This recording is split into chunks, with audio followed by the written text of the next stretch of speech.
Assalamualaikum warahmatullahi wabarakatuh.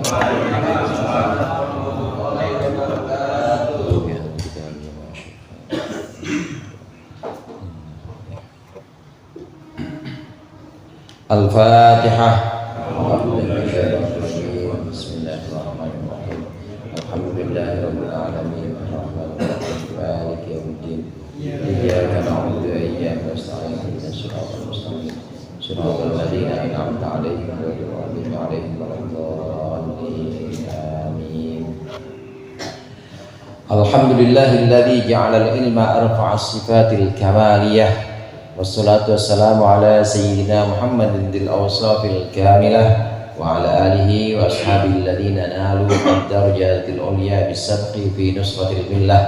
Amma ba'du, fa inna asdaqal hadithi kitabullah wa khairul hadi hadi Muhammadin sallallahu alaihi wasallam wa syarrul umuri muhdatsatuha wa kullu muhdatsatin bid'ah wa kullu bid'atin dhalalah. Para ustaz, para hujjat dan segenap sesepuh, hadirin sekalian jamaah musalla al-jihad yang dirahmati oleh Allah. Alhamdulillah, malam hari ini kita berkumpul kembali melanjutkan pengajian rutin kita, ngaji kitab Nasaihul Ibad. Mudah-mudahan hadirnya kita di sini mendapat ridha Allah yang akan kita pelajari menjadi ilmu yang bermanfaat dunia akhirat. Amin ya rabbal alamin. Melanjutkan pembahasan maqalah yang ke-43. Kemarin maqalah yang ke-42, maqalah yang panjang, yaitu berisi tentang kesenangan Rasulullah, kesenangan Khulafaur Rasyidin, sampai kesenangan malaikat Jibril. Malaikat Jibril itu paling senang kalau melihat orang-orang yang sesat karena jadi ladang pahala untuk ditunjukkan. Orang yang tersesat atau orang yang kesasar diberikan petunjuk oleh malaikat Jibril. Yang kedua, malaikat Jibril paling suka kepada orang-orang asing atau orang-orang yang merasa terasing dirinya dalam ketaatan ibadah Allah. Orang-orang mah pada umumnya orang itu nggak pada sholat tapi dia sholat, tetapi orang yang terasing dalam keadaan taat. Malaikat Jibril senang sama seperti itu. Kemudian menolong keluarga yang kekurangan atau fakir miskin. Ini kesukaan malaikat Jibril. Nah, kemudian dilanjutkan, Allah juga menyukai, Allah juga punya mahabbah atau kecintaan kepada 3 orang, yaitu orang yang mengorbankan semua kemampuannya untuk taat. Kalau buat ngaji semuanya dibela-belain, kayak orang sini nih. Kalau buat acara yang namanya acara pengajian dibela-belain, semuanya disumbang-sumbangin. Pokoknya dipilihin ya 100 ribuan yang paling ya halus, enggak yang lecek. Itu kalau buat pengajian. Itu namanya badrul istita'ah. Ya kalau nggak bisa melalui sedekah ya melalui tenaganya. Apa aja pokoknya nungguin acara mulai dari pagi sampai pagi lagi, pokoknya siap. Itu namanya badrul istita'ah. Allah suka pada orang-orang yang mengorbankan semua upaya atau tenaganya untuk ketaatan. Yang kedua, Allah suka kepada orang yang menangis menyesal ketika dia terjerumus dalam maksiat. Yang ketiga kemarin, sabar ketika dalam kesulitan. Nah, yang berikut ini makalah yang ke-43. Bismillahirrahmanirrahim. Qala al-muallif rahimahullah wa nafa'ana bihi wa bi 'ulumihi fid dharain amin. Wal maqalatu tsalitsatu wal arba'un, maqalah yang ke-43. An ba'dil hukama'i, dari sebagian orang-orang bijak. Mani atasama bi aqlihi dhalla wa man istaghna bi malihi qalla wa man azza bi makhluqin dalla. Mani atasama bi aqlihi, barang siapa yang bersandar kepada akalnya, dolla, sesatlah dia. Mani tamada ala aqlihi, maksudnya orang yang bersandar kepada akalnya, fi umurhi, dalam urusan-urusannya, walam ya'tamid ala Allah, dan tidak bersandar kepada Allah Ta'ala fi dzalika, dalam semua urusannya, lam yahtadi ila shawabi, dia tidak akan dapat petunjuk kepada kebenaran.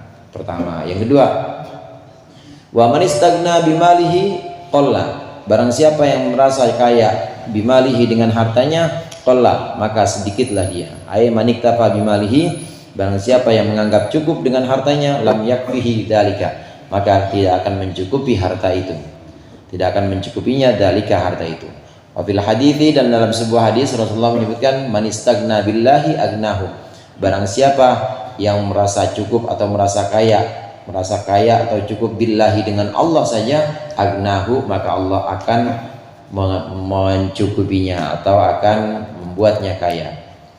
Yang ketiga, waman azza bi makhluqin, barang siapa yang mulia bi makhluqin sebab bersandar kepada makhluk, dalla, maka dia hina.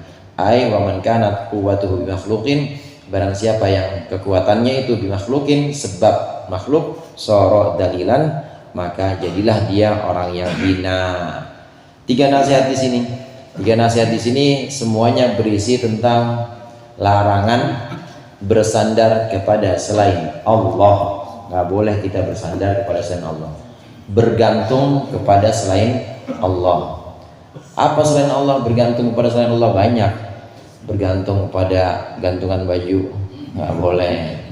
Bergantung kepada akal, di sini yang disebutkan tiga di sini. Bergantung kepada akal, bergantung kepada harta, bergantung kepada makhluk, nggak boleh. Beda-beda istilah saja. Yang pertama bersandar, yang kedua merasa cukup dengan harta, yang ketiga merasa menjadi kuat atau mulia dengan makhluk. Tidak boleh kita menggantungkan segala sesuatu kepada selain Allah. Yang pertama, urusan-urusan dunia kita, urusan-urusan agama kita, jangan digantungkan kepada akal kita. Jangan bersandar kepada akal kita. Orang yang dalam urusannya bersandar kepada akalnya, maka dia akan sesat, dia akan jauh untuk mencapai kebenaran, itu sangat jauh.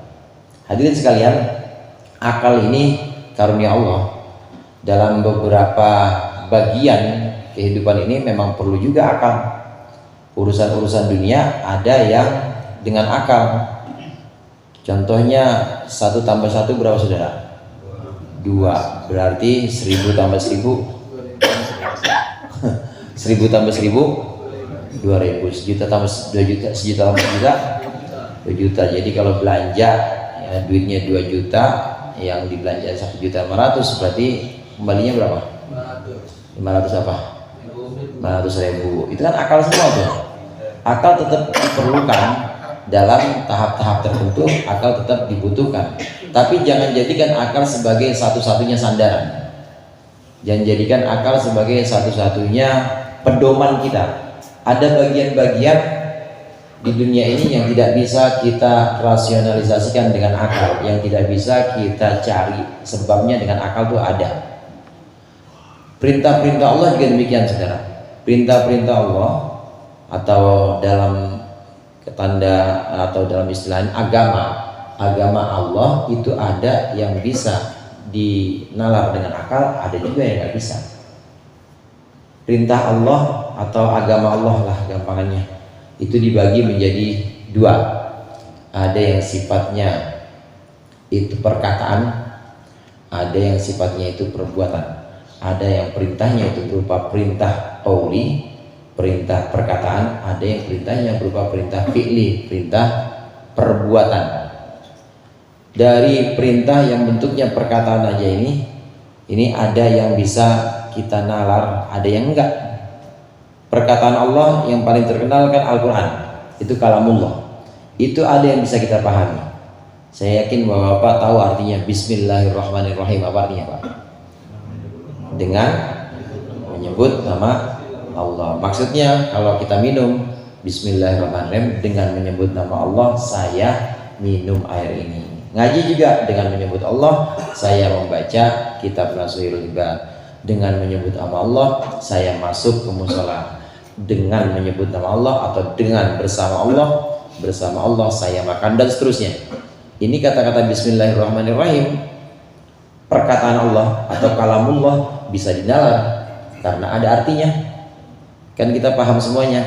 Maksud dari Bismillahirrahmanirrahim, kita minum misalnya, ya bersama Allah kita minum. Maksudnya bersama kekuatan dari Allah dan nikmat dari Allah yang meliputi diri kita. Ini yang bentuknya ucapan. Yang bentuknya ucapan itu ada yang bisa dinalar. Jadi Bismillahirrahmanirrahim artinya apa tadi Pak? Dengan nama Allah yang Maha Pengasih, Maha Penyayang. Alhamdulillahirabbil alamin artinya apa? Segala puji bagi Allah. Itu bisa dinalar semuanya, bisa ditangkap oleh akal artinya. Tapi ada yang tidak bisa ditangkap oleh akal. Ada yang tahu artinya kaf, ha, ya, ain, sod. Ada artinya nggak? Nggak usah jauh-jauh dah. Alif, lam, mim artinya apa? Yang sering dibaca Pak Haji Romli. Alif, lam, mim. Nun artinya apa? Nggak ada yang tahu, saudara. Bentuk bagian dari agama yang bentuknya ucapan itu ada yang bisa dinalar akal, seperti alhamdulillahirabbil alamin, seperti ihdinas siratal mustaqim, tunjukkanlah kami jalan yang lurus, itu bisa dinalar akal. Tapi ada bagian-bagian dari agama yang juga nggak bisa dinalar akal, seperti kata-kata yang di awal surat-surat tertentu itu, yang ada di awailus surah, awailus suwar atau awal surat, yang tidak ada yang tahu artinya kecuali Allah. Terus kenapa di Al-Quran ada seperti itu? Gimana sikap kita? Baca mah baca aja, orang diperintah sama Allah. Allah perintah baca, ya kalau mulai namanya baca Al-Baqarah, ya mulainya dari Alif Lam Mim. Jangan mentang-mentang nggak tahu dalikal kitab aja. Saya nggak tahu Alif Lam Mim, Ustaz. Saya yang tahu aja dalikal kitab. Nggak boleh. Allah perintah baca aja dari Alif Lam Mim, walaupun kita nggak tahu. Yang kedua, ada bagian tadi ucapan. Ada bagian hati. Hati itu keyakinan, i'tiqad atau yakin. Keyakinan pada Allah, keyakinan kita kepada Allah bahwa Allah itu wajib ada. Itu bisa dalam segi hati, ya. Ini namanya keyakinan atau perbuatan hati. Iman itu perbuatan hati, seperti keimanan bahwa Allah itu wajib ada. Mustahil Allah tidak ada, itu hati kita bisa nalar, bisa dinalar. Keyakinan itu bisa dinalar oleh akal kita. Bagaimana nalarnya atau rasionalisasinya? Kalau tidak ada Allah, mustahil dunia ada. Kita lahir ke dunia, ini matahari udah pada rapi kan ya? Kalau pagi terbit, kalau sore terbenam, mendung, udah ada sebegitu rapihnya. Semua hukum alam sunnatullah ini sudah sedemikian rapi dan sempurnanya, teratur, udah teratur. Kalau udah teratur berarti ada yang ngatur. Sama kita waktu masuk musola, karpet udah rapi, musolahnya wangi, AC udah dingin. Emang bisa karpet gelar dirinya sendiri? AC nyalain dirinya sendiri bisa nggak Pak?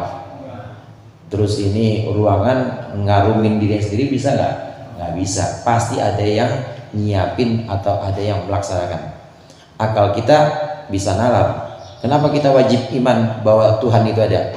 Karena bisa dirasionalisasikan, karena bisa dinalar oleh akal, bahwa akal manusia, akalku, akal kita semua meyakini bahwa setiap ada yang sudah tertata, pasti ada yang menata. Setiap ada yang rapi, pasti ada yang merapikan. Setiap ada yang wujud, pasti ada yang mewujudkan. Itu iman, perbuatan hati. Jadi pertama tadi perbuatan lisan seperti Yasin atau yang kita tahu artinya Wal Qur'anil Hakim, itu perbuatan lisan. Ada yang bisa dinalar, ada yang nggak bisa dinalar. Perbuatan hati ada yang bisa dinalar, ada yang nggak bisa dinalar juga. Perbuatan hati seperti iman tadi, wajib bahwa kita beriman, wajib bahwa Tuhan itu ada, bisa dinalar. Tapi ada yang nggak bisa dinalar, ada yang nggak bisa dinalar. Kalau kita lewat flyover itu segitu gedenya, bisa mobil bisa ya, bis bisa, motor bisa. Ini ada jalanannya tipis banget, tipisnya itu setipis rambut dibelah tujuh. Tapi di situ bisa dilewatin sama orang-orang soleh, itu tetap bisa meniti jalan itu. Ya, padahal nggak belajar sirkus, kagak pernah belajar latihan gitu, nggak pernah. Tapi jalan aja. Ini cara nalar akalnya gimana nih? Nggak bisa kita nalar dengan akal, karena akal-akal kita itu cuma bisa menangkap sesuatu yang pernah dia terima. Cara kerja akal kita, hadirin, itu cara kerjanya adalah merekam, kemudian menyimpulkan hal-hal yang pernah dialamin. Kalau yang belum pernah dialamin, dia masih rada mikir-mikir atau kadang-kadang masih merasa bahwa ini asing untuk aku, katakan ini asing untuk aku, nggak biasa. Asing itu artinya nggak bisa, tapi bukan mustahil, bukan sesuatu yang mustahil, karena kalau mustahil tidak ada, mustahil itu tidak ada. Tapi kalau kejadian-kejadian di akhirat seperti jembatan Shiratal Mustaqim yang sangat tipis itu bukan sesuatu yang mustahil, tapi itu sesuatu yang mungkin, masih mungkin. Cuma akal kita sulit nalarnya, akal kita belum pernah ketemu yang kayak begitu, karena kerjanya akal itu dia baru bisa menyimpulkan atau baru bisa memahami kalau ada sesuatu yang dulu pernah dia alami. Kita kan pernah tahu air panas kalau pakai kopi tambahin gula dikit rada sedep ya, sedep. Nah terus diceritain doang tuh, diceritain nggak ada kopinya, nggak ada airnya, nggak ada kopinya, nggak ada airnya, nggak ada gulanya, diceritain nih bang yang namanya kopi begini. Akal bisa nangkep tuh, oh iya emang sedep itu mah, enak, itu pernah dialamin soalnya. Tapi yang belum pernah dialamin, rambut dibelah 7 tipisnya, kemudian ada siksa neraka, ada kalajengking, ada ular yang nggak mati pak, ular dibakar nggak mati, hidupnya neraka malah nggak mati, itu kan susah dinelar.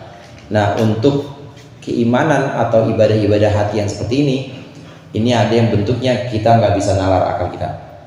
Jadi bagaimana? Cukup iman saja, cukup seperti tadi Qaf atau Yasin atau Alif Lam Mim, kita nggak tahu, disuruh baca aja.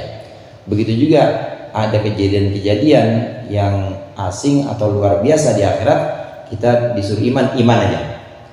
Kalau yang pertama tadi kita disuruh iman bahwa ada Tuhan dan Tuhan itu satu, itu bisa kita nalar. Tapi kalau kejadian di akhirat nggak bisa kita nalar. Kejadian di akhirat kita disuruh iman aja. Ini bagian akal yang bisa dinalar dari ibadah hati atau ibadah batin kita. Kemudian ada bagian-bagian ibadah lagi, ibadah lisan, ibadah hati. Satu lagi ada ibadah jawarih atau ibadah anggota badan. Anggota badan ini diperintah oleh Allah untuk puasa. Kalau puasa lapar, yang lapar perut. Kemudian perut itu nanti otak kita merasakan, otak kita kemudian menerima informasi, oh ini pentingnya puasa supaya kita merasa bahwa kita bergantung kepada Allah, kita nggak bisa apa-apa. Dan sebenarnya ada makhluk yang nggak makan, nggak minum tapi tetap taat, maka saya akan jadi seperti makhluk itu, nggak makan nggak minum tapi tetap taat, namanya makhluk malaikat. Dan terus dinalar akal. Jadi perintah puasa diantara hikmahnya selain itu, kita bisa merasakan orang-orang yang makannya jarang atau orang-orang yang kadang buat sarapan aja susah, kita bisa merasakan penderitaan mereka. Nah yang seperti ini, perintah-perintah ini bisa dinalar, oh fungsinya puasa lain sebagainya disebutkan. Tapi ada yang nggak bisa dinalar. Kenapa sholat subuh 2 rakaat pak? Ada yang tahu? Kita disuruh sholat subuh 2 rakaat aja udah perintah. Kenapa nggak bisa dinalar? Jadi gimana? Laksanakan aja udah. Siap laksanakan pokoknya. Perintah-perintah ibadah badan seperti itu, ada yang bisa dinalar, ada yang tidak bisa dinalar. Ada yang bisa dimasuk, ada yang bisa ditangkap oleh akal, ada yang tidak bisa ditangkap oleh akal. Oleh karenanya di sini yang disebut dengan orang sesat. Orang yang sesat itu orang yang menggantungkan semua urusannya kepada akal. Padahal kita harus tahu petanya. Akal itu ada yang bisa dinalar oleh si akal, ada juga yang tidak bisa dinalar oleh si akal. Jadi gimana? Jangan bergantung semua pada akal. Kalau bergantung semua pada akal, baca Al-Baqarah mulainya dari dalikal kitab doang. Kalau bergantung pada akal, maka dia iman tatkala ada di dunia ini doang, tentang ketuhanan. Dia nggak percaya bahwa nanti di akhirat ada hidup yang tidak ada ujungnya atau keabadian. Dia nggak percaya bahwa nanti ada siksa, karena nggak bisa nalar. Kalau hanya bersandar kepada akal saja, maka dia nggak akan percaya dengan ibadah-ibadah yang nggak ada manfaatnya. Kenapa sholat 2 rakaat subuh? Kenapa nggak rada banyakan dikit biar rada kayak senam pagi gitu. Jadi badan ya stretching, ya namanya stretching ya. Iya, buat pemanasan. Dia nggak bakal ngerjain ibadah yang menurut akal dia nggak ada manfaatnya. Karenanya nggak boleh bersandar sepenuhnya kepada akal. Ada bagian-bagian, ada bagian-bagian yang harus kita terima dengan keimanan saja tanpa harus dinalar akal, dan ada bagian-bagian yang juga bisa dinalar oleh akal. Pesan yang pertama di sini, janganlah kita menyandarkan segala sesuatu cuma dengan akal saja. Tidak boleh. Tatkala akal tidak bisa menerima, maka kita iman. Akal dikesampingkan sementara. Tapi tetap pakai akal, Pak. Karena kalau nggak pakai akal, nggak pakai nalar, ya nggak bakal bisa jalan juga agama. Kata Sayyidina Ali, la dina liman la aqla lahu. Tidak sempurna agamanya orang yang tanpa menggunakan akal. Nggak sempurna, harus pakai akal. Ya kalau dia ibadah atau iman, dia iman tanpa akal, iman sekedar iman aja, begitu ada ayat waqatilul musyrikina kafah, bunuhin orang-orang musyrik, langsung diambil bendo itu. Karena nggak ada akalnya. Yang begitu ada kata-kata misalnya faman lam yahkum bima anzalallahu faulaika humul kafirun, barang siapa yang tidak berhukum dengan hukum Allah Al-Qur'an, maka dia orang-orang kafir. Pancasila dibilang togut karena nggak pakai akal agamanya. Nah, itu orang-orang yang akalnya tidak sempurna, maka agamanya tidak sempurna. Ini harus kita pilah-pilah mana yang bisa dinalar oleh akal dan mana yang tidak. Tapi tidak boleh bersandar seluruhnya kepada akal, nggak boleh. Cuma nggak boleh juga tanpa akal. Kalau tanpa akal jadinya sesat juga. Terus gimana? Di tengah-tengah, moderat istilahnya. Khairul umuri awsatuha, sebaik-baiknya perkara itu adalah di tengah-tengah. Kita menggunakan akal juga, tapi jangan semuanya diserahkan kepada akal, karena ada bagian-bagian yang memang tidak bisa dinalar oleh akal. Yang kedua, kalau tadi yang pertama bersandar pada akal tidak boleh, nggak boleh, jangan dijadikan sandaran. Tapi kalau hanya dijadikan sebagai satu sarana atau satu alat bantu boleh, tapi jangan dijadikan sandaran karena bisa sesat. Yang kedua, tidak boleh kita bersandar kepada harta atau merasa kaya dengan harta kita. Barang siapa yang merasa kaya dengan hartanya, maka dia sebenarnya miskin.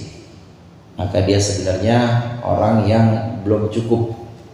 Nggak akan cukup harta yang kita miliki untuk mengarungi kehidupan di dunia ini, atau untuk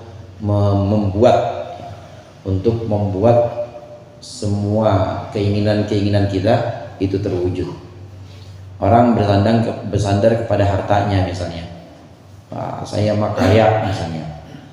Kalau kaya berarti dia harus memberikan kenyamanan buat diri dia sendiri. Selain itu buat keluarganya.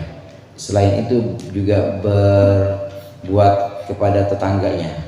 Jadi semua hartanya itu supaya dia ikut nyaman, tetangganya harus nyaman juga. Supaya dia ikut nyaman, keluarga harus nyaman. Selain itu, orang yang ketemu dia itu juga harus dibuat nyaman juga. Bersandar pada harta, saya mau orang kaya, bisa semua orang saya senengin, semua orang bisa saya tundukin dengan harta, nggak bakal bisa, nggak bakal cukup. Kecil orang itu, sedikit.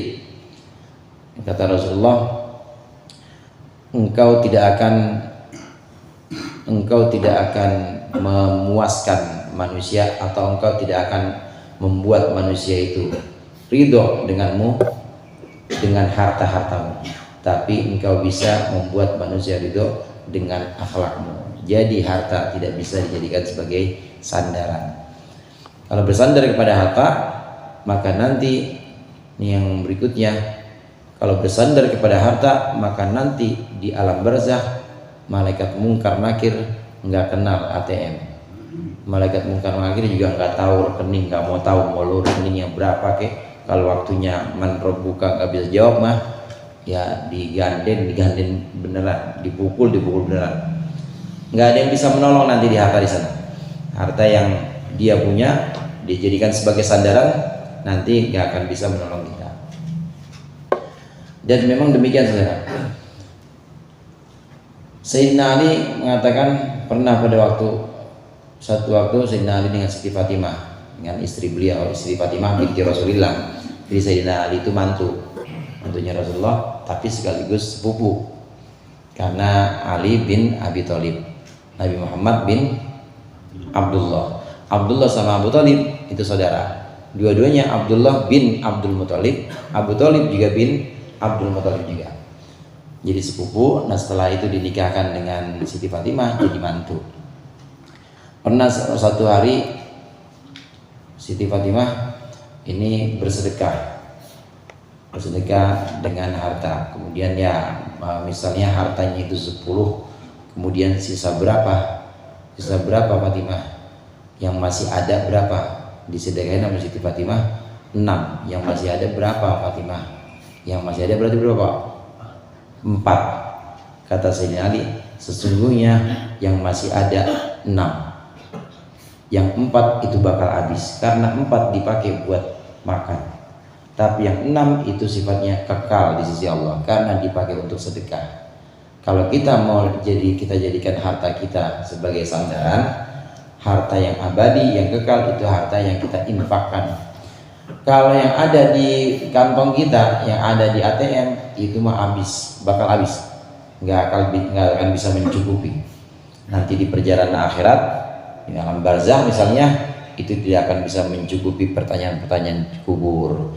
Begitu juga di padang mahsyar, di sana juga nggak laku di dunia, nggak akan ada yang jualan juga di sana. Mau mampir dulu di padang mahsyar, mampir di Alfa gitu, apa Koperasi Merah Putih, nggak ada di sananya, nggak ada yang jualan, dan duit dunia nggak bakal laku sana.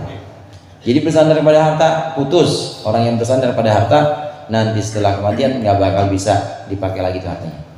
Kalau mau harta dijadikan sandaran, harta yang diinfakkan itu jadi sandaran. Orang yang bersandar kepada hartanya maka sebenarnya dia sedikit. Lalu kita bagaimana? Kita harus bersandar kepada kekayaan Allah saja. Hanya bersandar kepada kekayaan Allah atau kemurahan Allah. Pernah saya sampaikan, diantara tawakal, sikap tawakal dalam hati kita, itu bersandarnya kita hanya kepada kekayaan Allah. Kalau kita bersandar kepada kekayaan diri kita atau kepada kemampuan diri kita, dapatnya sedikit. Orang kerja dari pagi sampai sore, ukurannya UMR ya, apa UMP? Kalau di UMP, iya. Kalau dia cuma ngandelin saya kerja, ya golongan 3A, ya pasti ya gajinya sekitar 7 juta ya, ya taruhlah segitu. Dia mengandalkan bahwa saya mampu kerja sekian, maka gaji saya sekian, ya udah dapatnya segitu aja. Tapi kalau dia bekerja dan mengandalkan Allah lebih kaya dibanding pemerintah, Allah lebih kaya dibanding bos saya, Allah lebih kaya dibanding atasan saya. Kalau bersandar hanya pada Allah, Allah kasih lebih. Karenanya waktu kerja nggak boleh mentaati atau nggak boleh nurutin perintah-perintah yang bertentangan dengan Allah. Kalau bertentangan dengan Allah, maka harus kita tinggalkan, harus kita tidak turuti.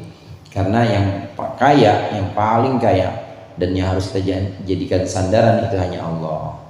Ini yang kedua. Yang ketiga, barang siapa yang merasa kuat atau mulia dengan makhluk, maka sungguhnya dia hina. Nggak boleh kita bersandar kepada makhluk atau bersandar kepada siapapun itu. Makhluk itu manusia bisa, yang dijadikan sandarannya bos. Nanti bosnya mati, ya udah, ya pasti jadi hina lagi. Yang dijadikan sandaran misalnya atasan dia, nanti atasannya udah pindah, dimutasi, atasannya udah nggak ada di sini, ya dia akhirnya nggak punya dapat gaji lagi, nggak ada sampingan lagi, karena bersandarnya hanya kepada makhluk. Yang bersandar kepada makhluk hina, yang bersandar kepada Allah kuat pasti. Dan Allah itu tidak berubah, saudara. Allah tidak berubah, dari dulu ya seperti itu. Kalau makhluk berubah pasti. Orang kaya tetap muda apa makin tua? Habis tua biasanya apa? Mati pasti. Dan begitu terus, pasti yang namanya makhluk berubah.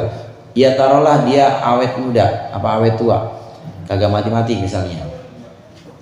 Apakah kita bisa jamin dia keinginan hatinya atau ya suasana hatinya itu lagi baik sama kita?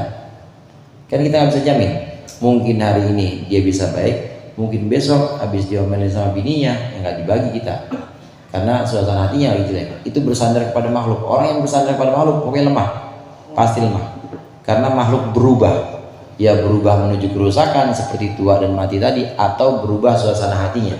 Suasana hatinya berubah, kadang mau ngasih, kadang enggak. Tapi kalau Allah tetap, Allah selama-lamanya ya seperti itu. Allah kekal abadi dan tidak akan berubah. Ciri-cirinya makhluk itu berubah. Allah berbeda dengan makhluk. Allah itu tetap.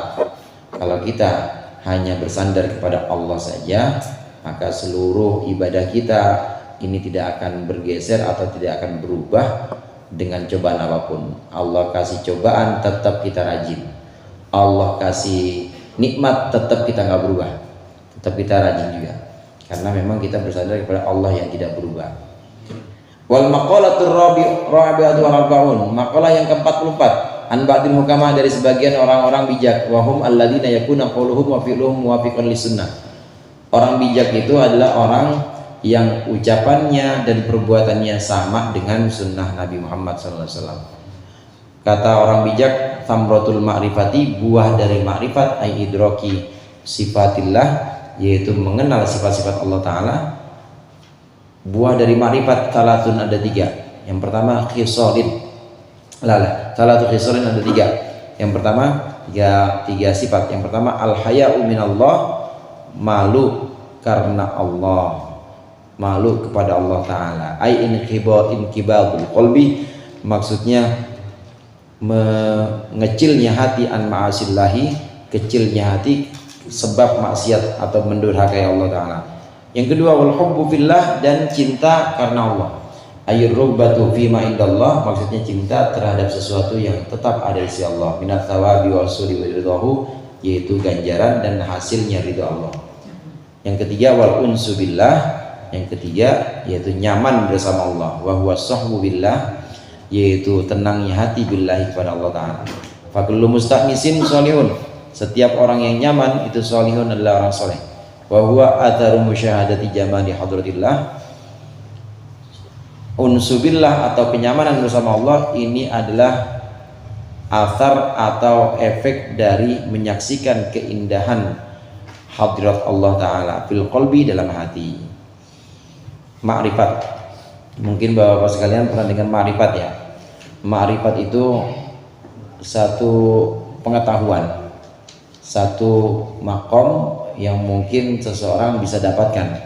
Ada orang yang makomnya sabar, ada yang makomnya itu ridho, ada yang makomnya itu karom itu artinya banyak dermawan, memberikan, ada yang seperti itu.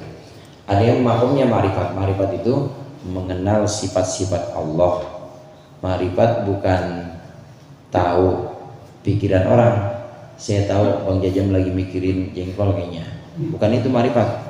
Saya tahu isi yang ada di kantongnya Haji Romli ada berapa, Bang Olil kayaknya dompetnya lagi kempes, ada berapa. Bukan itu yang namanya ma'rifat. Ma'rifat itu mengenal sifat-sifat Allah. Kita bisa mengenal sifat Allah kalau kita ngaji dan merenungkan sifat-sifat Allah. Sifat Allah itu ada 2 hadirin, ada sifat jamal, ada sifat jalal. Sifat jamal, sifat yang indah-indah. Rahman, maha apa? Rahman, maha pengasih. Ar-Rahim, maha penyayang. Ar-Rauf, maha pemaaf. Kemudian As-Salam, maha memberikan keselamatan atau kesejahteraan. Al-Muhaimin, maha merawat. Itu sifat-sifat indah. Ada sifat jamal, ada sifat jalal. Sifat jalal itu sifat keagungan. Jadi Allah maha agung, Allah maha besar. Ini seperti Al-Malik, Al-Malik yang menguasai. Kemudian seperti al-mutakabbir. Al-mutakabbir yang maha besar, yang maha sombong. Ya Allah pantas sombong. Nah kalau kita berani-berani pakai baju Allah, baju sombong, dibuang ke neraka kita.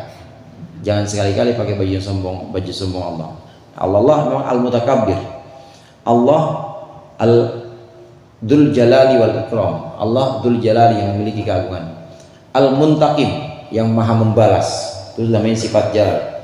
Ada lagi sifat misalnya al-aziz yang maha perkasa. Itu sifat-sifat jalal. Sifat-sifat Allah, sifat-sifat jalal yang agung dan maha kuat, maha memaksa. Satu lagi ada sifat jamal. Sifat jamal itu sifat yang halus, yang indah-indah. Semua takdir atau kejadian yang menimpa kita atau yang terjadi di depan mata kita, ini perwujudan dari dua sifat Allah ini. Nah, orang ma'rifat, orang yang bisa mengenal sifat-sifat Allah dalam seluruh alam semesta atau dalam diri kita. Contoh begini Pak, waktu kita rajin ngajinya alhamdulillah istiqomah, duit juga ada, keluarga pada sehat, temen juga banyak yang deket sama kita, enak gak tuh? Enak gak gitu? Enak. Itu Allah sedang menampakkan takdirnya sebagai sifat jamal, yaitu Allah maha pengasih, Allah maha penyayang, Allah Razzaq maha memberi rezeki, Allah Muhaimin maha merawat persahabatan kita dengan orang-orang, Allah memberikan sifat Ar-Rauf, maafin dosa-dosa kita yang kecil-kecil ya dimaafin sama Allah, udah dihapuskan saja. Itu namanya Allah punya sifat jamal, sedang diterapkan kepada diri kita atau kepada teman-teman kita, lagi enak-enak aja. Tapi beberapa hari berikutnya, misalnya seminggu kemudian, tiba-tiba ada bencana, duit habis semuanya. Ya orang bencana namanya kebakaran misalnya, teman-teman juga ya sama juga, teman juga pada habis. Akhirnya pada misah masing-masing, berantem semuanya. Yang tadinya enak-enakan aja di kampung, adem-adem aja, ini tiba-tiba ya jadi gerah. Kemana-mana kayaknya orang merengut aja, nggak ada yang enak mukanya sama kita. Sama-sama nggak punya duit. Itu semua sifat Allah juga. Allah sedang menerapkan takdirnya kepada kita, kepada makhluknya, yaitu dengan takdir sifat jalal. Apa sifat jalal itu? Allah Malik, Allah yang maha menguasai. Emang kita punya siapa? Punya Allah, terserah Allah mau diapain. Duit mau dibakar kayak, mau diturunin bencana kayak, kan Allah Malik. Itu Allah sedang menunjukkan bahwa Allah maha menguasai. Allah punya sifat Al-Aziz yang maha perkasa. Allah punya sifat Al-Jabbar yang maha memaksa. Jadi nggak bisa diatur sama hamba. Walaupun sering ngajinya, walaupun pinter orangnya, alim, waktunya Allah takdirkan dapat musibah aja. Karena Allah nggak bisa diatur-atur. Nah itu sifat jamal. Orang yang mengenal sifat-sifat ini di semua peristiwa atau di semua segi kehidupan, dia senyum-senyum aja dan dia pasti tahu, oh ini takdir Allah sedang menerapkan sifatnya, sifat indah-indah kepadaku. Hati-hati jangan sampai lupa syukur. Oh ini Allah sedang menerapkan sifat-sifatnya, sifat jalal, sifat-sifat yang agung, sifat-sifat yang maha besar, maha memaksa. Ya aku harus tunduk, jangan lupa sabar. Nah orang yang mengerti ini namanya orang ma'rifat. Jadi ma'rifat yang sesungguhnya orang yang bisa adem, tentrem, hatinya nyaman-nyaman aja melihat apapun. Melihat musibah ya dia tenang, melihat nikmat juga dia nggak silau. Itu orang ma'rifat. Sebutannya al-arif billah, orang yang mengenal Allah dengan sejati. Ma'rifat, orang ma'rifat nggak mesti punya karomah. Nggak mesti punya karomah. Orang ma'rifat nggak harus punya kehebatan. Misalnya bisa jalan di atas air, di kali Haji Gari dia jalan gitu, atau dia bisa terbang, nggak usah pakai Garuda, dia terbang ke ini Mekah haji, bukan itu. Jadi itu bukan patokan.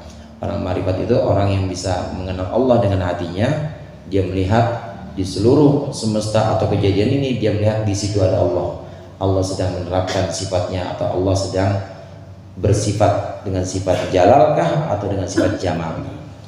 Orang ma'rifat Ini kadang disebut buah makrifat. Buah makrifat itu ada 3. Kalau benar-benar kita makrifat, maka buahnya 3. Yang pertama, kita pasti malu kepada Allah. Malu hati kita kalau maksiat, malu dikasih makan sama Allah, napas nggak bayar, sampai sekarang masih alhamdulillah penyakit belum datang, tapi masih maksiat juga, malu. Orang makrifat pasti malu. Kalau ada orang nggak malu sama Allah, ngaku-ngaku makrifat tapi maksiat jalan terus, nggak tedeng aling-aling dia mah, dengan alasan Allah Maha Pengampun, berarti bukan marifatnya, karena dia nggak ada malunya sama Allah. Yang kedua, buahnya marifat, cinta karena Allah. Kalau kita cinta karena Allah, kalau kita marifat, pasti kita cinta kepada Allah. Cinta karena Allah maksudnya kita lebih memilih balasan Allah dan ridhonya Allah dibanding dengan balasan-balasan atau dibanding dengan kompensasi lain. Sholat malam bukan karena pengen karirnya nanjak, sholat duha bukan karena pengen rezekinya banyak, pokoknya cuma pengen balasan Allah nanti di akhirat dan cuma pengen ridhonya Allah. Dia sholat hajat bukan karena pengen hajatnya terkabulkan, bukan, pokoknya cuma pengen ridho Allah dan pengen balasan Allah. Itu namanya cinta karena Allah saja. Orang marifat pasti seperti itu.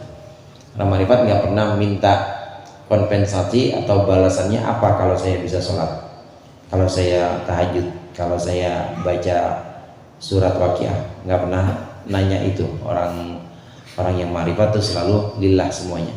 Yang ketiga, buah marifat itu pasti dia akan merasa nyaman bersama Allah. Orang yang nyaman ini karena dia tadi musyahadatu jamali hadratillah tadi. Kenapa orang bisa nyaman dengan semua keadaan bersama Allah? Karena dia sudah menyaksikan sifat-sifat Allah dalam hatinya.